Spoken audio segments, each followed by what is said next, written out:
fifth graders. Today's topics are going to be subtracting decimals, rounding numbers, dividing, and prime factors. So let's get started. We're going to start off with subtracting decimals. So subtracting decimals is it has the same rule as when you multiply decimals, and it's that the decimals must always match up, and I'll write it just in case. So it's that decimals must always match up. And you can see that most of the problems given one of the numbers don't have decimals, and that's because it's gonna just have a point and have zeros behind it. So I'll explain how it goes. So number 2 gives us, an example would be number 2, which is 16 minus 0.007.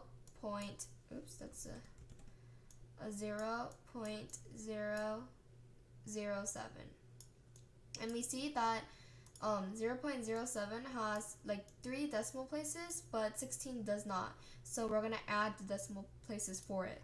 So it's gonna turn into 16. And then since 0.007 has 3 decimal places, we're also going to add 3 decimal places for 16. So we're going to put decimal, and then we're going to add 3 zeros. So 1, 2, 3. And then we're going to subtract it, and we're going to subtract 0.07 from 16. And as we see, all the numbers will line up, or the decimal point will line up too, and all the zeros and the numbers will line up. So now we're just going to subtract. So the 0 becomes a 10, and the 0 becomes a 9, this one becomes a 9, and this one becomes a 5. Now we subtract. So 10 minus 7 is 3, 9 minus 0 is 9, 9 minus 0 is 9, and then we bring down this decimal point. 5 minus 0 is 5, and 1 minus 0 is just 1. So our final answer will be 15.993.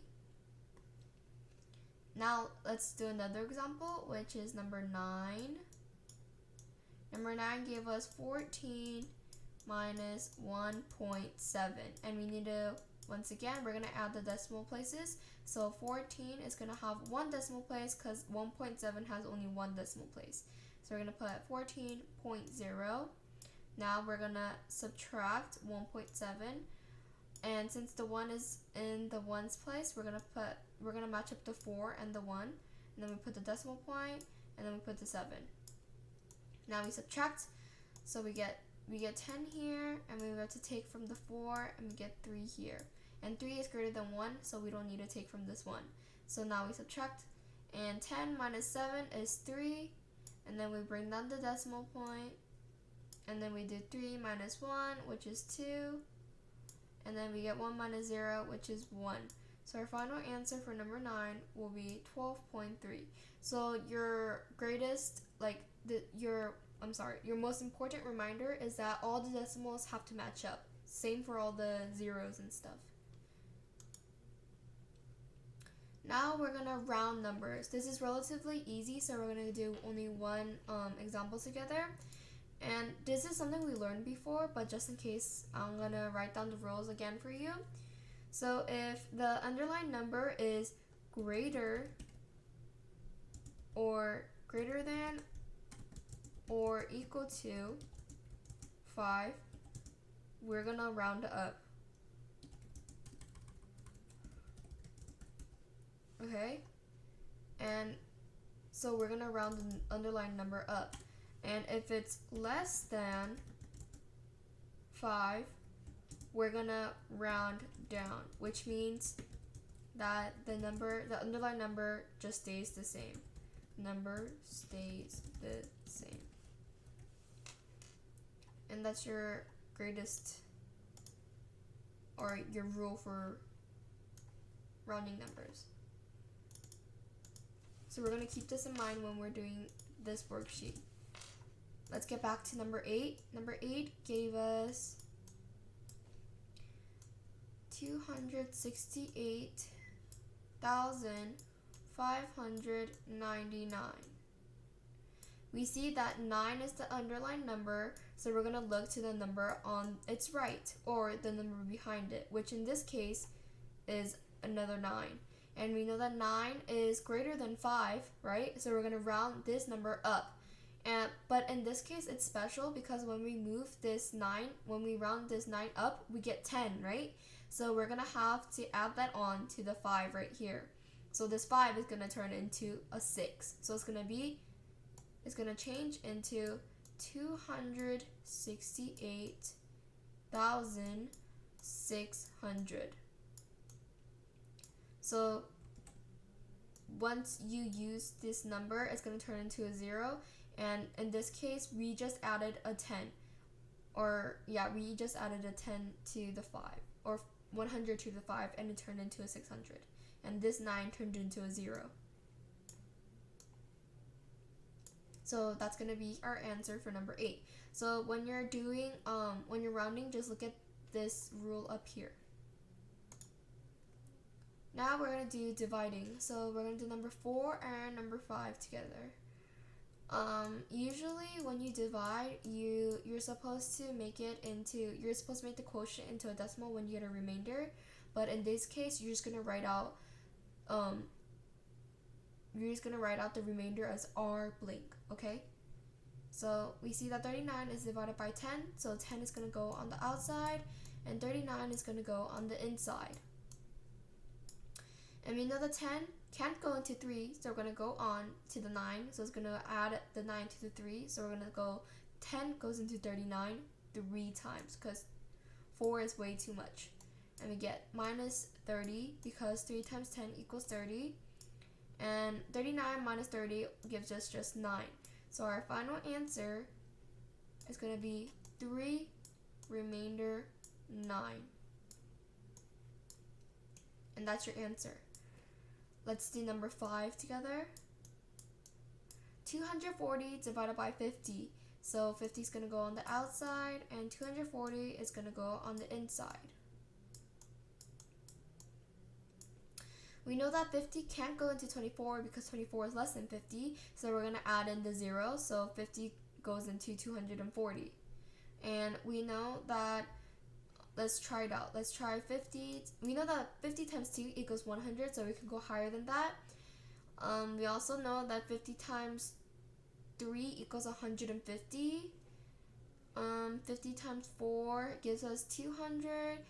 And 50 times 5 gives us 250. So we're going to have to go with 4. Because 250 is over 240. And we get 200, right? Because once again, 50 times 4 is 200. And then when we subtract 200 from 240, we're left with 40. So that is going to be our remainder. So it's going to be 4 remainder 40.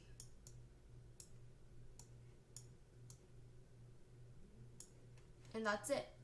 So it's regular dividing, except you don't make the quotient into a decimal. We're just going to leave the remainder as R blank, okay? Now we're going to be listing prime factors.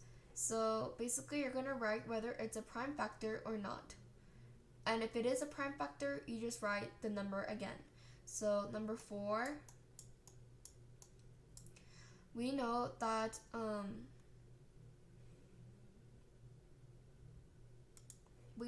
9 is not a prime factor because a number other than 1 and 9 itself can go into 9, which is 3, right? So our the numbers that can go into 9 are 1 times 9 and 3 times 3.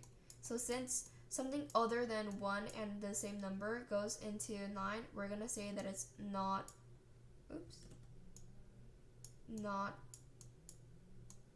a prime factor.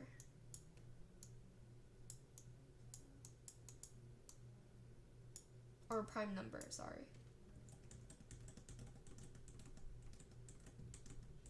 I'm just going to put no because it's harder to write, but you're supposed to write not a prime number, sorry. Now let's look at number 7. Once again, automatically 1 times 91 gives us 91, right? But there's another number, and I'm pretty sure if we use the number 7, we know that 7 can go into 9 once, and 7 can go in and get we get 2, and then we bring down the 1, and we get 1, and we get 13. So we know that 7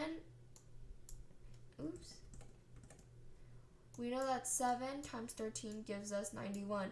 So we know, and seeing as though not 1 times the number itself is not its only factors, we're going to say that number 7 is also not a prime factor, a prime number. Oh, I could just type it out. So I'll put not a prime number.